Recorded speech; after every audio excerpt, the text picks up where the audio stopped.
ako sa picture.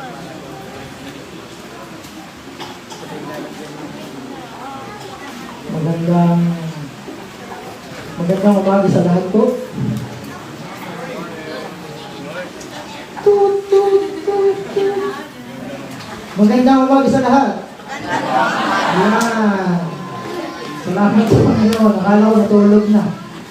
Yan. Salamat po sa Panginoon sa pagkakataong ito muli na maituloy natin ang part 5. Malapit na tayo matapos. Part 6 mamaya, and then, pero I pray na ang banal na Espiritu, ang latter rain ay matanggap ng puso nating lahat at magkaroon ng revival dito sa Family Church. Amen? Amen. Sana magkaroon ng patawaran, hindi dahil mag-2025, kundi dahil parating si Jesus Christ. At sana'y maging sa loob-loob talaga natin. Ipapakilala ko muna ang aking sarili. Doon sa hindi pa nakakilala sa akin.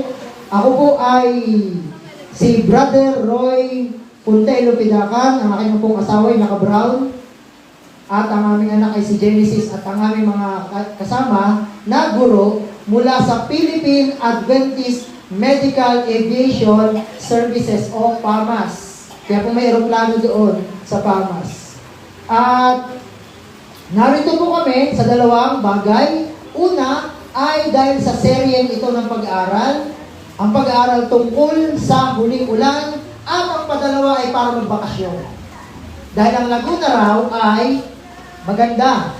Ako naman siguro nilalamig ako pagkalan. Okay lang mo yan. Mas kampante ako kapag yung aking mga papeles hindi nagliliparan. Okay lang ako. Huwag ko kayo magalala. Pero maraming salamat po sa inyong pag-aalaga sa amin. At masaya po ako na nakita ko din sa wakas ang Laguna. First time ko pumunta ng Laguna. Kalapit nyo lang po ako. Hindi pa ako hindi pa Batangas. Pero sa Palawan kami nagpakasal ng aking asawa dahil doon kami na-assign. Yun. Naging taga-Palawan ako. Yan po. Kaya ngayon, itutuloy na po natin ang ating serye ng pag-aaral po. Pero bago tayo magsimula, ay tayo muna ay mananalangin. Maraming salamat, Panginoon, sa natanggap na yung pagpapala. Panginoon, bagamat masaya ang ganitong pagtitipon, pero Panginoon, magkaroon ng taimtim itong panawagan na huwag masayang. Huwag masayang ang inyong panawagan. Bigyan ng katahimikan ang buong simbahan ito upang mapakinggan ang mahinahon ng Pino. Sa aming hiling ng Jesus. Ang ating pamagat. Siyempre po, alam na natin yung kagabi, na ang latter rain ay righteousness by faith. Tama po? Klaro na yan. Doon sa wala, pwede niyo pong balikan yung video ng ating church dito. Kasama na ako. Okay na ba? Kapamilya na ako? O bawal? Yes. O pwede, yan. Siyempre, pag ganun mo kayo, inyo din yung sa PAMAS. Hindi dito din, aming ng family.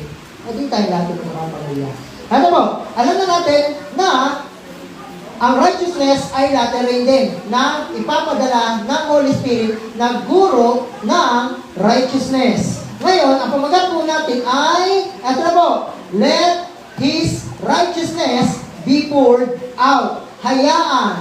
Mamaya po, maganda yung salitang hayaan. Hayaan ang kanyang katwiran ay maibuhos. Titingnan natin ngayon, kanina nakita natin sa Roma 1:16 na yung gospel ay may dalang katwiran sa verse 17. Ngayon, ang pag-aaralan natin ngayon ay ano ang katwiran at bakit mahalaga talaga ang tinatawag ng marami na righteousness by faith. Siyempre ngayon, ako na lang ang puro babasa. Di ba yun eh? Gusto ko alam niyo sa totoo lang, mas gusto ko talaga ang Sabbath School kasi usapan. Pero, nandito na. Ito po. Tingnan natin sa Spirit of Prophecy kung bakit mahalaga ang righteousness by faith. Okay. Sabi ni Ellen G. White sa Gospel Workers 161, paragraph 1, ito po, the thought, ang kaispan, the thought that the righteousness of Christ is imputed to us, ang kaisipan, ang katwiran ni Kristo ay ibinibigay sa atin o ikinay-credit sa atin pagkabat hindi tayo karapat-dapat, not because of any merit on our part, kahit na wala tayong nagawa para sa Kanya. Minsan nakakapiso dyan noong 1888, yung ganyang sinabi ni Ellen White, ano yun, wala na kami gagawin. Ano yun, ang pananampalataya, walang gawa. Nagkakaroon ng ganyan noong 1888. Pero sinabi ni Ellen G. White na ang kaisipan na ang katwiran ni Kristo ibibigay sa iyo, hindi dahil may ginawa ka sa Diyos, kundi, but as a free gift from God is a precious stone. Yung ibigay sa iyo ng libre, kaya nga ang lottery, hinihingi, hindi pinagtatrabahuan. Nagawa niyo na ba yan? Na nung hihingi kayo ng ulan, kailangan sayawan ulan. Oh, ulan. May kaya? Wala, di ba? Sa mga ibang tribo, may pasayaw-sayaw pa sila sa ulan. Pero sa isang Kristiyanong naniniwala ang Diyos na tagapaglikha ay tagapagligtas din, ang ulan ay hindi kailangang pagtrabahuan. Hinihingi, gaya ni Elijah. Sabi ka, precious thought, kaya lang, merong isang being na ayaw ito. Tingnan niyo po. Sabi pa niya, the enemy of God and man, ay lang, is not willing. Ayaw niya. Is not willing that this truth should be, clearly presented. Alam niyo bakit ginagawa ng kaaway na hindi natin maintindihan ng malinaw? For he knows. Sino? Si Satan. Alam niya, buti pa si Satanas alam. For he knows that if the people, palitan mo yung people, for he knows that if Pangil Seventh-day Adventist Church should receive it fully. Ano daw mangyayari? Na-smart. Sa tingin ko yung galit sa puso, matatanggal yung pag tinanggap mo ang katwiran. At yun ang alam ni Satan. Kaya ayaw niya na matanggap mo ito. Kaya hindi aksidente na narito ka. At narito rin ako. Kaya lang, bakit hindi tanggap ang righteousness? Karamihan. Bakit ayaw tanggapin na si Jesus ang gagawa para sa akin at ako'y papayag? Bakit may mga time lumalaban tayo? May part ako. May part siya. Ako din. Bakit may mga time hindi natin talaga may maunawaan ang Ebanghelyo? Tingnan niyo po ito. Sa 1 Corinthians 15:34, awake to righteousness and ano sunod? Sin not. Kapag kasi tinanggap mo ang katwiran ni Kristo, talagang natural na mawawala ang kasalanan at may mga pagkakataon dahil si self ay hindi papasabog sa Diyos, mas gusto niya ang sin kaysa sa katwiran. Gaya nung naalala kong isang tao, na sabi niya, Brad, dati po akong layman, ngayon po ay ALS teacher na ako. Nung nakausap ko siya, layman pa ako, sabi niya, dito na lang kami, Brad. Yaan mo nang maligtas yung aming mga anak, pero kami, yaan mo na kami hindi maligtas. Pero, alam mo bakit, ang hindi niya may give up ay alak. Alam mo ba bakit hindi mo may give up ang alak? Sabi ko sa kanya, dahil ang self ay hindi talaga i-give up yun. Maaliban na lang na yun ay mamatay at ma-crucified with Christ. Babanggitin ko kung ano. Yun ang paraan lang. Napatawa si sister, oh. Tama. Ang Ebanghelyo ay alam natin na dapat mapasa atin. Kaya lang, gaano ba kahalaga ang righteousness? Gaano kahalaga? Babasa po ako. Hindi ko alam kung nandito ito. Oy, sorry.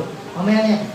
Babasahin ko po muna dito, gaano kahalaga ang righteousness. Kung may Bible po kayo, at sorry, hindi na kayo magbabasa, ako na lang, ay samahan niyo po ako sa pagbabasa sa Isaiah 26. Ang Isaiah 26 po, ang context niyan lagi ay yung nasa dulong verses. At yun ay second coming dahil binanggit doon sa verse, sa Isaiah 26, ang verse ay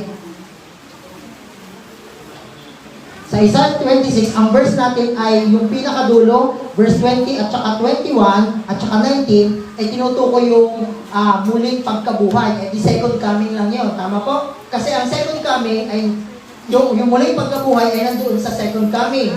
Siyempre, bubuhayin yung mga matuwid. Kaya ito, ang context po ng Isaiah 26, mamaya na babasahin ko, ay about second coming. Pero, pag second coming na, ano mangyayari pag second coming na? Di ba, ang mga namatay na matuwid kay Kristo, at saka yung matuwid na hindi namatay, tama, ay pupunta doon. Papasok sa kaharian, tama ba? Kaya nga sila'y aagawin sa alapaap. Ngayon, tingnan niyo po kung sino makakapasok sa kaharian ng Diyos sa verse 2. Sa verse 2, ang sabi dito, English ko muna, open ye the gates, buksan ang pintuang daan. Bakit daw? That the righteous nation which keepeth the truth may enter in. Sino daw papapasok sa kaharian? Yung matuwid lang. Walang makakapasok doon sa kaharian nang walang katwiran. Therefore, ang passport natin ay katwiran lang. Walang makakapasok doon na hindi matuwid. Kaya lang, ang tanong, ano ba yung katwiran? Nung Miyerkules, sabi mo, ang righteousness ay laterin. Righteousness na nung kagabi. Ngayon, pag-aaralan natin, ano ba talaga ang katwiran? Maraming mga tao ang nagdi-define ng katwiran. Pero, ano nga ba talaga? Iyon. Okay lang ba? Dahil for the sake of time, dahil kakaunti lang yung oras natin, i-define ko yun, pero gamit ay Bible, hindi gamit ng kung sino mong tao. Eto po, sinamarize ko, at dito ko naghanap ng lahat. Pagka mag-aaral kayo ng Bible, at gusto nyo yung katwiran, gamitin nyo ulit yung method ni Miller, word study. Kumanap ako ng mga words na righteousness. At sabi ko, sobrang dami pala. Isa-summarize ko na lang sa 4. Eto po, yun. Wait up po ha. Ayon sa Isaiah 26, ang makakapasok lang at pagbubuksan ng gate sa langit ay yung matuwid, pero yung nag-iingat ng katotohanan. Tama nakalagay? Yan! Yan lang papasok. Mamaya baka sabihin nyo, parang legalistic naman yan. Saglit lang. Wala pa. Okay. Tingnan niyo po. Ano nga ba yung katwiran? What is righteousness? Number 1. Number 1 ay, ang righteousness ay sabi ng awit, my tongue shall speak of thy word, for all thy commandments are righteousness. Ang katwiran pala ay kautusan. Wait lang. Again, di na maliligtas pala, masunurin. Wait. Tama yon, pero huwag niyong putulin ang picture. Naggagawa tayo ng puzzle. Tama po, kaya kahapon, ang laterin ay dapat buo. Therefore, ang katwiran ay dapat buo natin makita. Number 2. Ang number 2 ay, ano number 2? Ang righteousness ay right doing. Kasi sabi ng 1 John 3:7, little children, let no man deceive you. He that doeth righteousness is righteous, even as he is righteous. Siyang gumagawa ng matuwid ay matuwid, gaya niya na matuwid. Wait lang. Sigurado, sa live streaming, may mga magpo-post na, ibig sabihin, maliligtas ka pag sumunod ka sa kautusan, ikaw pala, wait, mamaya. Dinidefine ko pa lang po. Ibig sabihin, honest na evidence to na ang righteousness ay law, ang righteousness ay right doing. Next, tayo. Eto mo, ang righteousness ay righteous character o tamang pamumuhay. O pag-ugali, sorry. Sabi ng Psalms 97 verse 6, the heavens declare His righteousness. Pero, nung nakita nila sa heavens, ang nakita nila ay, and all the people see, ang glory sa Exodus 38 verse 18 ay ugali. Kaya nga, ang first angel, give God glory, ay ibalik sa kanya yung ugali. I-restore. Wait, at last na definition, magsasama-samahin natin yan. Ang last na definition ay, perfect life. Proverbs 12 verse 28, in the way of righteousness is life. Wait, pag sumasamahin natin yung picture, huwag natin paglaban-labanin. May mga tao kasi ganito. Si Kristo ang katwiran. Ang kautusan ng katwiran. Sino katwiran? Tingnan, 1 John 2:1, sabi doon, si Kristo ang ating katwiran. Yung Psalms kanina, 119 verse 197, ang kautusan ng katwiran. Sino ang katwiran sa dalawa? Kaya ang gagawin natin ay, imbis na sila'y pagsabungin, pagsamahin sila. Dahil sabi na ikalawang Timoteo 3:17, 16, ang lahat ng kasulatan ay inspired.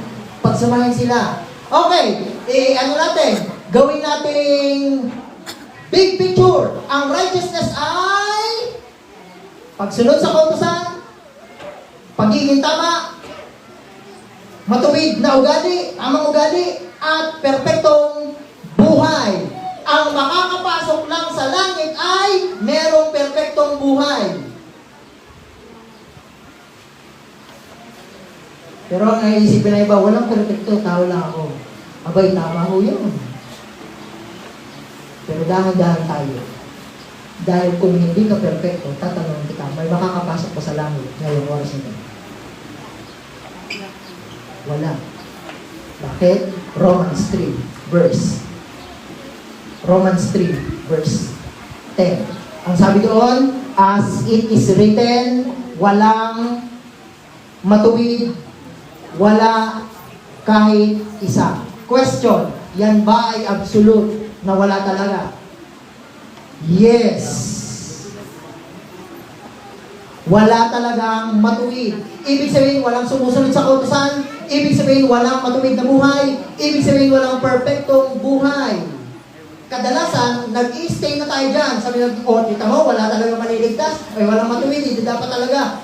Magtuloy na tayo sa kasalanan. Ganun ba? Ganun ba, diretso? Tingnan niyo po ito. Bakit walang matuwid? Romans 3, verse 23. Hindi ko na po gagamitin dito. Babasahin ko lang po. Sabi sa Romans 3, verse 23, For all have sinned and come short of the glory of God. Lahat ay nagkasala at hindi umabot sa katwiran ng Diyos. Alam niyo ba yung have sinned ay hamartano at saka yung come short ay postereo na ang ibig sabihin ganito. Ipakita ko lang po. Yung have sinned na hamartano ay miss the mark. Ginagamit yung word na yon sa pana. Na pag bumatak ka, gusto mong i-target, ang hirap. Gusto mong targetin yung tatargetin mo, katwiran, hindi ka tama. Kaya, ang sabi dito sa Romans 3 verse 23, for all, lahat ay kahit anong pilit nila ng batak kahit anong pilit nila ng batak ng kanilang pana, hindi makataw. Ginagamit yung hamartano sa archer. At yung come short ay ganito, be destitute, fall, lack, suffer, need, come behind. Minsan, ginagamit niya na, ay nagkulang lang ako sa Diyos. Pupunuan na lang ako ng Panginoon. Hindi rin yan biblical. Kasi kung pupunuan yan, bakit pa liligaan ka ng bagong puso kung pupunan ng Panginoon ang dating ikaw? Kaya kung tutusin, ayon sa mga nakita natin ebidensya, ang makakapasok lang doon ay perfecto, pero dahil hindi ako perfecto, hindi ako makakapasok o yung may katwiran lang. Ibig sabihin, ang passport natin ay katwiran. Kaya lang, walang may passport. At kung hindi minsan hindi tayo naniniwala na yun ang katotohanan. Wait lang po ha, baka sabihin niya, si Kristo, maya-maya, ipakita lang muna natin. May mga pagkakataon, hindi tayo naniniwala na si Jesus lang talaga ang matuwid. Kasi inisip natin, meron din akong good works. Kung totoo yun, bakit nung sa Revelation 4, sa Revelation 5, nung nandun na sila sa langit na bayan, ang sabi nila, worthy is the Lamb. Bakit hindi na sinabing, worthy is, nagsimba kasi ako ng tamang church. Naging mabuti kasi ako. Ay, nag-present ako ng Black Rain. Bakit walang na gano'n? Bakit sa Revelation 5, ang nakalagay, worthy is the Lamb? Kasi, makikita natin kung paano si Kristo ang katwiran, pero kailangan muna natin ma-realize yun deeper. Kasi, kung hindi natin, eto po, merong isa akong kakilala na nag-init siya during Sabbath school. Nag-init siya during Sabbath school kasi may nabasa siya kay Ellen White dun sa lesson, ito yung 2018, yung sa ACS pa, pinag-aaralan. Ngayon sabi niya, Brad, ako kausap niya, hindi ako talaga makapaniwala. Sinabi ni Ellen White ito, binasa ko yung kanyang nabanggit. Kay Ellen White, hindi ko na magagamit dito, sayang, dapat na naalala ko. Ang sabi din ni Ellen White ay, lahat ng mabubuting gawa natin, kung gagamitin natin doon sa langit para sabihin, Panginoon, karapat dapat ako dyan na makapasok, ang sasabihin ng mga angel ay katrayduran. Kasi sabi ng Isaiah 64 verse 9, ang lahat ng ating katwiran ay parang, pero alam niyo ba hindi dapat word ay basahan doon? Ang word na basahan doon dapat ay, ang ginamit ay pamahid sa regla. Yun ang totoong Hebreong salita o pasador sa iba.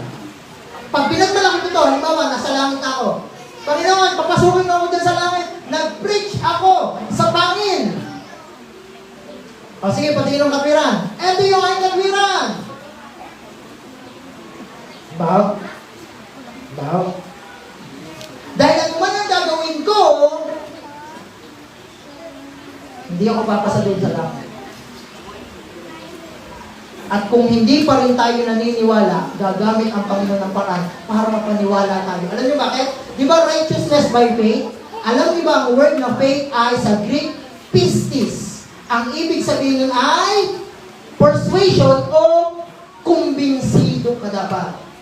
Ngayon, kung kumbinsi ka ng Panginoon para kunin mo ang righteousness by faith, paano? Eto po, ang una niyang gagawin ay Romans 3 verse 19. Ang sabi diyan, alam natin na pag nagsalita ang law, what things soever the law say, it say to them who are under the law. Pag nagsalita ang law, magsasalita siya para ano? That every mouth may be stopped. Bakit? Bakit patitigilin niya? Tingnan niyo po ito. May nakakausap na ako na ganito ang sinasabi sa akin. Ano na lang aking bahagi? Ano na lang aking bahagi? Sa totoo lang, makikita mo maya ang bahagi mo na simple. Pumayag ka lang sa kapatiran mo. Paano magsasalita ang law? Eto po. Pag magsasalita ang law, ayon sa verse, that every mouth may be stopped and all the world may become guilty before God. Ang unang gagawin nila ay ipapakita mo muna na wala ka talagang righteousness. Na kahit ngayon na nasimba ka, ibigay mo man yung very best mo, bunga lang yan, hindi yan ang basis. At may gumawa niyan para sa iyo. Bagamat wala nang masama magsimba, kasi minsan napagbibintangan, di huwag mo pala magsimba. Di huwag na.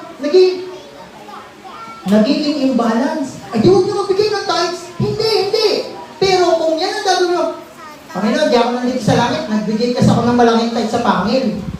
Igagat ko lang yun ng angels. Wala yun. Walang bigat yun.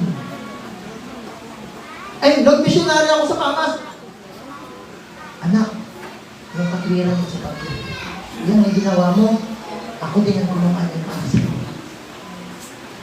Ay, gano'n. Oo, pumahit ka lang. Pero hanggang ini-insist ng tao na may work siya, yun ay righteousness by works of self. At si self, hindi siya papasama. Ngayon, pag nagsalita na siya para ipakita ang righteousness ko, ang hindi ko pagiging matuwid, ang gagawin niya? Eto po, akala natin, pag nagsasalita ang law na ako ay mali, akala natin, galit sila sa akin. Pero anong sabi ng Galatians 3 verse 24? Wherefore, the law was our school master, o sa ibang sabi ay tutor. Ano gagawin niya? To bring us unto Christ. Ang gagawin nilo ay ganito. Pag nakita mo ng unrighteous ka at nakita mo hindi pala papasa sa langit, ang sasabihin niya, aminado ka ba na unrighteous ka? Na wala ka talagang katwiran? Opo, Panginoon. Alam mo, may kaibigan ako. Righteous. Sino yung dadalhin niya? Dadalhin niya yung tao papunta kay Kristo. Kristo that we may be justified by faith. Laging ganun ang process. Ipapakita mo na ang aking sin. Problem mo na bago? Solution.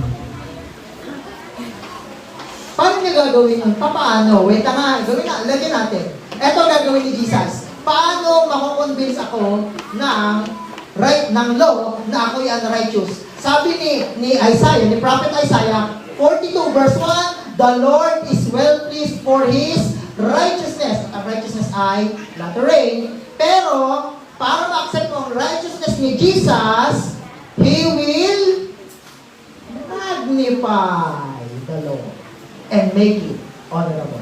Ngayon, ito muna. Hindi mo na ako gagamit ng verse. Ima-magnify niya ang law. Okay, eto na. Magbibigay lang ako ng isa para ma-magnify ang law, para makita natin hindi tayo papasa. Ngayon, minsan lagi natin ginagamit yung John 14:15. John 14:15? Sa tulong. Wala? John 14:15?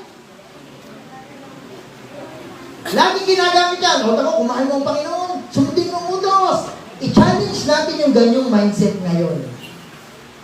John 14:15. Okay, if you love me, keep my commandments. Question, ano yung ibig sabihin ng love doon? Ang Greek word nun ay agape. Ang root word niya. Ngayon, okay, ano ang agape? Ang agape ay God's love. Ngayon, okay na sister, ikaw muna illustration, okay lang? Yan.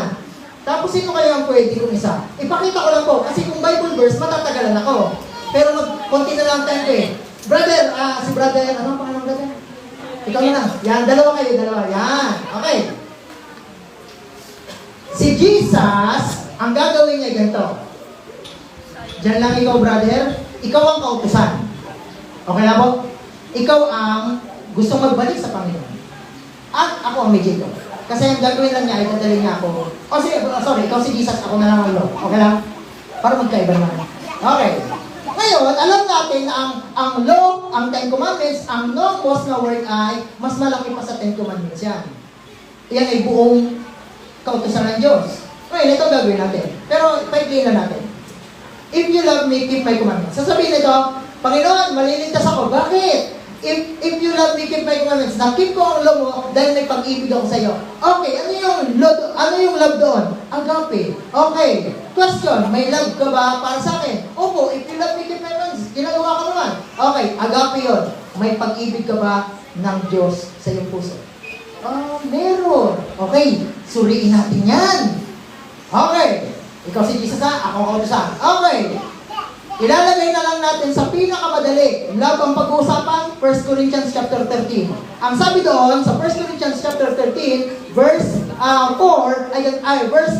verse 8, ay ganito. Love is? Patient. Okay. Patient ka ba? Yes! Kahapon. Kahapon? Ay, alam mo namang hindi ka patient kahapon. Next question. Okay, pagbigyan. Love is? Uy, ulit yung patient. Love is? Kind. Ano ba, teacher ka? Okay, yan, kind ako. Pero nainis ka sa puso mo sa inyo estudyante?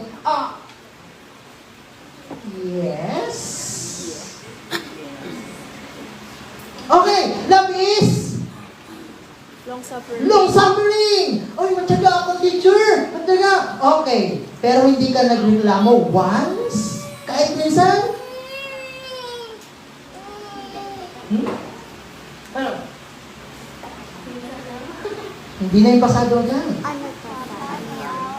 Dahil yung love doon at yung John 14:15 ay agape. Perfect na. Pagka na-realize mo po, hindi. Love is ano ba? Does not rejoice in sin, but rejoicing in truth. Okay. Wow, ako, nag-Sabbath keeping ako. Okay, pero chismis ka sa loob. Nag-Marites ako? Oh?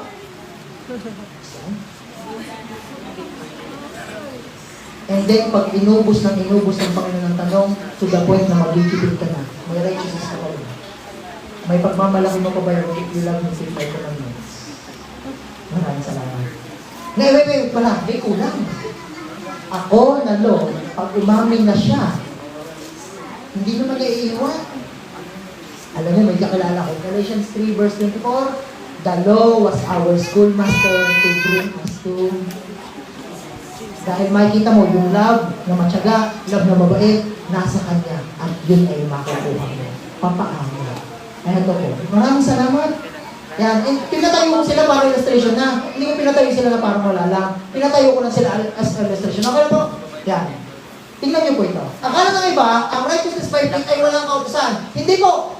Ang kautusan ay nasa puso ni Kristo, kaya pagka dinala kita kay Kristo at tinanggap mo yung buhay niya, meron kang pagsunod, wala. Sa'yo ba yan? Wala. Oo. Hindi sa'yo yun. Tinanggap mo nga lang. Ibig sabihin, kaya sinasabi ng Panginoon na ang law mo na ang dapat magpakita ng unrighteousness ko para pag na-realize kong hindi ako papasa sa langit, tatanggapin ko na ng walang paglaban ang katwiran ni Kristo. Sasabihin kong Panginoon, no price I bring, simply to the cross I bring. Pag na-realize mo yung ganda mo, hindi mo yung pwede pagmalaki. Yung talino mo, hindi pwede malaki. Pag nasa pinakailalim na na-realize mo na, yung galing ko sa Bible, hindi ko pwede pagmalaki. Yung awit ni Genesis nung isang araw, hindi na yung pwede pagmalaki. Pag na-realize yun ng tao, saka pa lang natatanggapin ang righteousness, which is ang latter. At si Jesus ay maitaas. Papaano? Eto. Basahin ko. Wait lang. Bakit si Jesus ang tatanggapin ko? Tingnan niyo po ito. Kasi inisip na iba, si Jesus ay tatanggapin ko sa justification lang. Tapos ako na bahala sa sanctification. Alam niyo ba, kay Jesus, nasa kanya na ang lahat. 1 Corinthians chapter 1, verse 30, but of Him are ye in Christ Jesus, who of God is made unto us, para sa atin na wisdom. Ano ba? Righteousness. Ano yung sunod? Pati yung pagpapakabanal na kay Kristo kung tatanggapin mo lang. Wait. Di ibig sabihin, hindi na ako mag-devotional kung tanggapin ko lang si Jesus. Hindi. Kaya ka nagdi-devotional dahil tinanggap mo na yung buhay ni Jesus na nagdi-devotional. Kaya ka nasimba ay hindi ikaw, kundi si Kristo na yung naninirahan sa iyo. Kung payag ka. Pero pag ikay sumisimba, kasi mo, ang bait mo naman, brother at sister, ang bait mo naman. Siya, sa bagay, ako naman tayo mabait. Ikaw yun. At hindi si Kristo.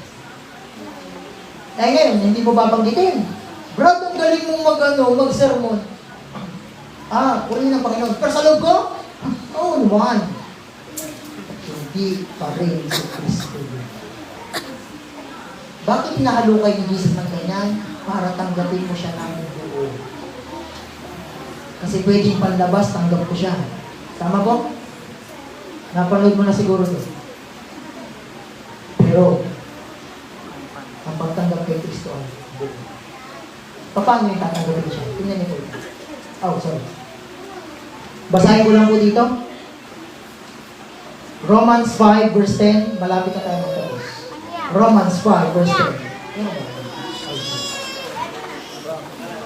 Romans 5 verse 10. For if, when we were enemies, we were reconciled to God by the death of His Son. Nung tayo ay mga kaaway pa, tayo'y pinagkasundo na ng Diyos, how much more? Gaano pa kaya? Being reconciled. Bago ka pa lumapit sa Diyos, siya na ang lumapit sa iyo. Alam niyo ba yung picture na yun? Parang ganito, yung Genesis namin, lagi yung takbo ng takbo pagkakausapin mo na. Hindi mo nang papaluin, pero tatakbo siya. Tapos pagtakbo niya, alam ko na baba, huwag mo akong paluin. Wala mo ako sa data. Oo nga, hindi ko alam, gano'n kung hindi ng mga bata. Wala man ako, hindi man ako ito. Hindi man ako ito. Pero tatakot siya. Alam mo kung sino lumalapit talaga? Minsan, tingnan natin kung anong ginawa ni Jesus. Pag tinignan natin, siya pa nga ang sumusuyo sa atin. Tayo ang takbo ng takbo. Paano? Si Adan at Eva. Sino ang unang humanap sa kanila? Nasaan kayo? Sila, nandito po kami.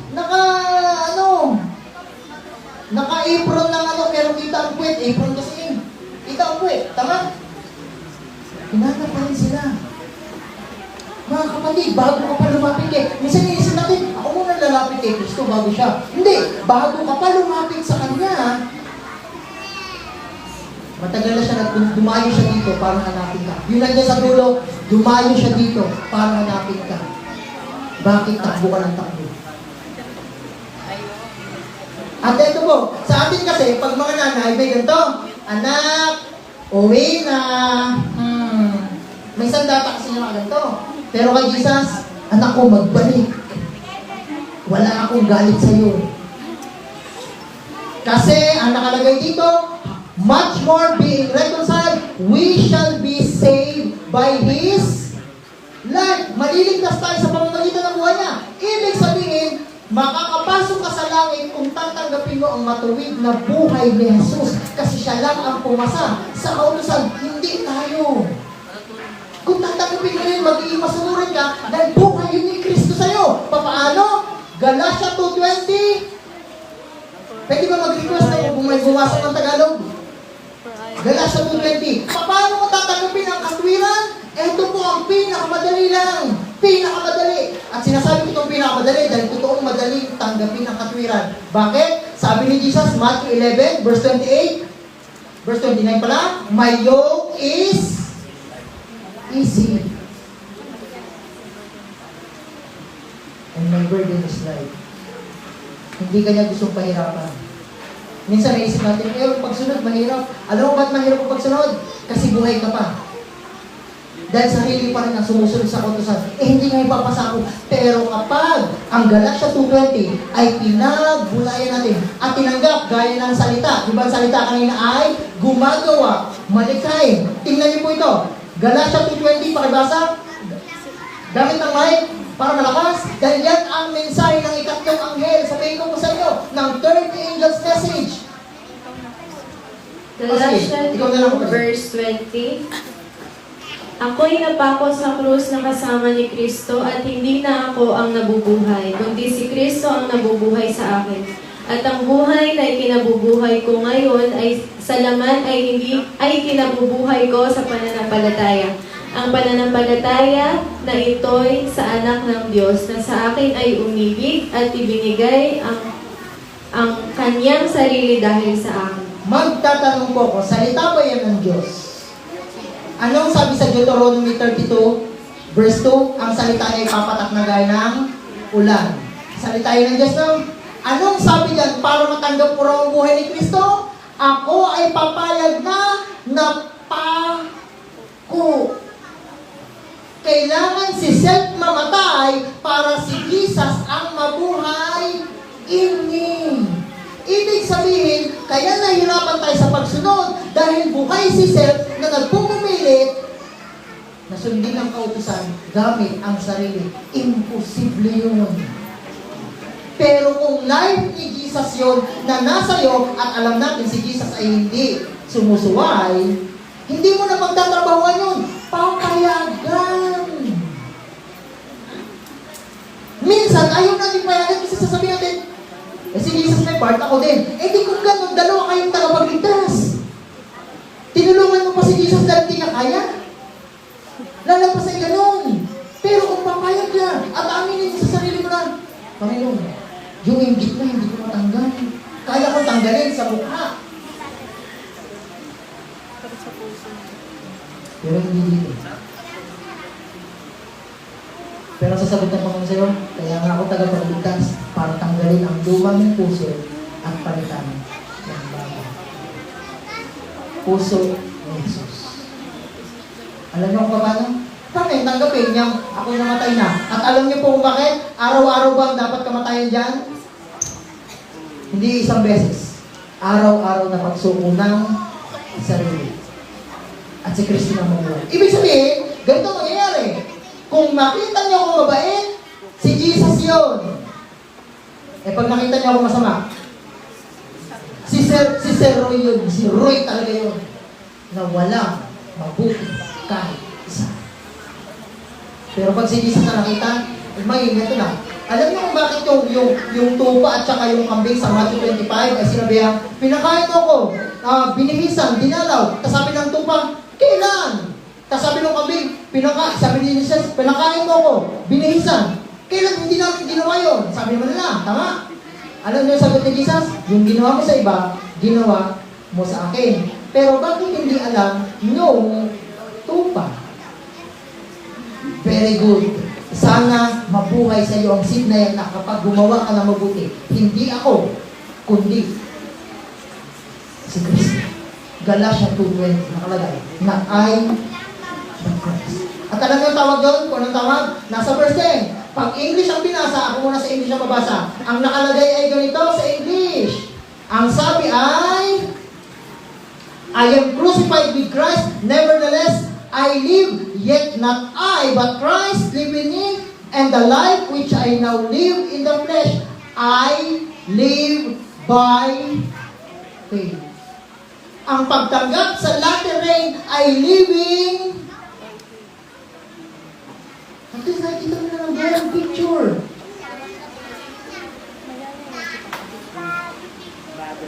Ngayon ang pagtanggap. Ngayon, last na ito. Paano? Isaiah. Yung key text natin, baka sabihin nyo, winala niya yung key text, binasa pa, wala naman. Meron mo. Isaiah 45, yung binasa natin. Okay lang, sister, ikaw na lang muna. Sister, ano? Leia. Leia? O sige, Sister Leia. Sister Leia, ikaw na lang. Tingnan niyo po ito. Tapos last na to, na magamit ang quotation. Isaiah 45, yung kanina, na binasa ng ating kapatid na si, ano ang pangalan mo? Jerome, yan. Isaiah 45 verse 8. Tingnan niyo po ito. Tagalog muna. Isaiah 45 verse 8, Maghulog o kayong mga langit mula sa itaas at ng alapaap ay pumatak ng katuwiran.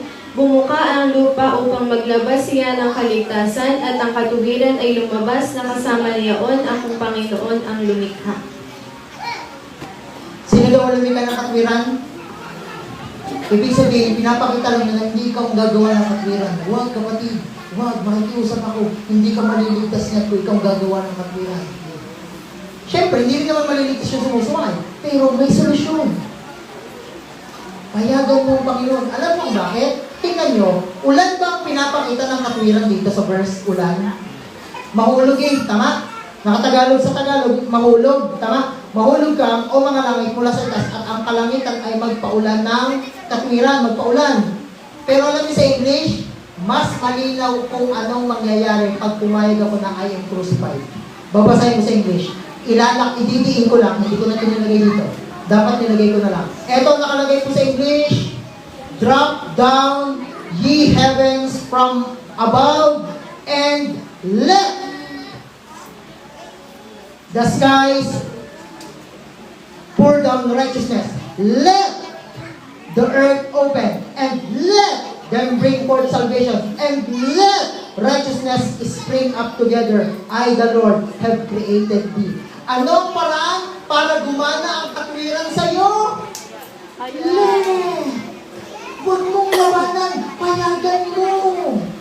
Lagi ko ito sinasabi sa mga estudyante ko kasi may subject kong Bible History Bible, Science, pero Gospel lahat yun. Ang sabi ko, kasi mas madali lang sabihin na, huwag mag-asawa ng maaga, pero dahil the heart is deceitful above all things, may asawa na siya, buntis pa. Pero kung papayagan natin ang plano ng Diyos sa ating buhay, mawawala yung paglaban ng sarili. Alam niyo ba, nabasa ko kay Ellen White?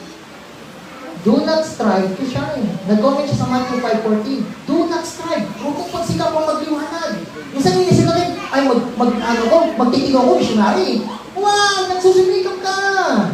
Payagan mo. Paano mapayagan? Simple, payagan. Alam niyo kung bakit si Jesus kumakatok? Hindi niya nilalagyan ng ganito? Yung pagganto sa pintuan? Bumukas ko. Bakit? Kasi ang gusto niya, buksan mo lang, payagan mo lang, ako na ang gagawa.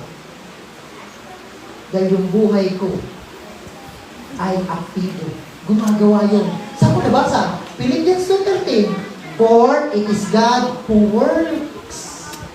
Kaya kung sasabihin natin, yung pananampalatayang walang gawa ay patay.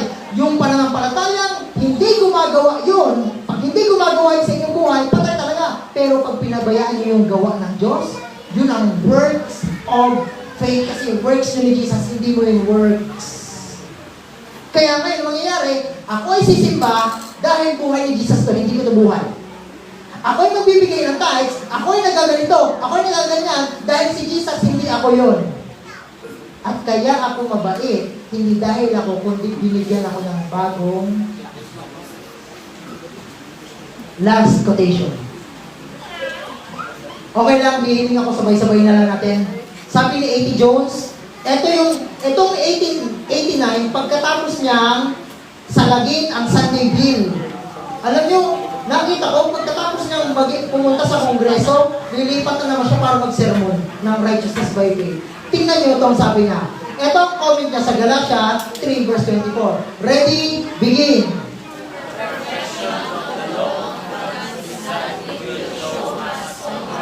Stop.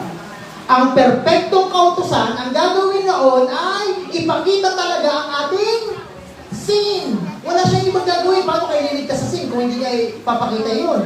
Pero, merong sunod. And what?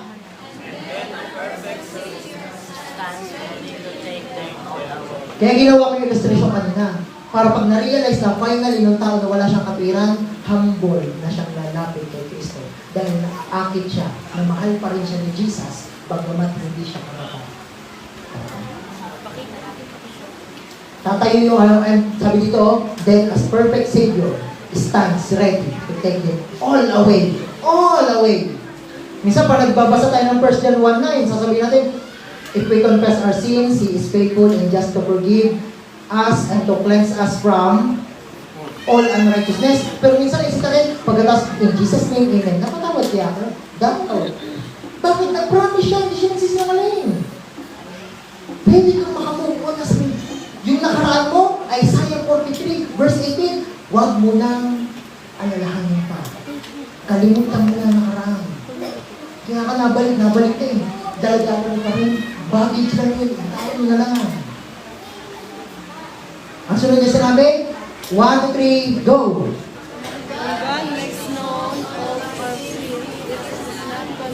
Check mo na natin. Kapag ipinakita ng Diyos ang iyong kasalanan, halimbawa, ngayon, nakita mo talaga ang kasalanan mo. Hindi yun para hatulan ka. Minsan inisip natin, pag sinabihan tayo ng Diyos, papagalitan. May mga tayo, mga estudyante ko, may ganun din. Pagkakausapin ko sila, may kaba na.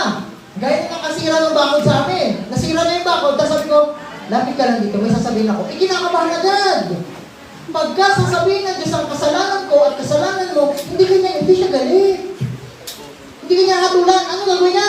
But to save us, so it is a token of His love for us. Therefore, whenever a sin is made known to you, pag pinakita ng Diyos ang kasalanan mo, it is a token of God's love for you. Pag pinakita ng Panginoon ang iyong kasalanan, hindi ka patay. Hindi ka sasabihin, lagot ako sa Panginoon. Hindi. Token pa nga niya yun ng love sa iyo kasi, bakit? Because the Savior stands ready. Ready to take it away. Pag na-realize mo at that moment na makasalanan ka, come to Jesus just as you are. Lumapit ka kay Jesus, Panginoon, ay hindi ko pa alam na ako ay self-righteous, mayabang. At sasabihin ni Jesus, alam ko, kaya nga ready na ako. Nabigyan ka ng bago para yung mayabang mong puso matanggal at mapalitan ng bago. Ang pinakahuling sinabi, that is why, ito ang dahilan, God has given us a Savior and a Master. Nawa, tanggapin natin, let His righteousness be poured out in you through the blood of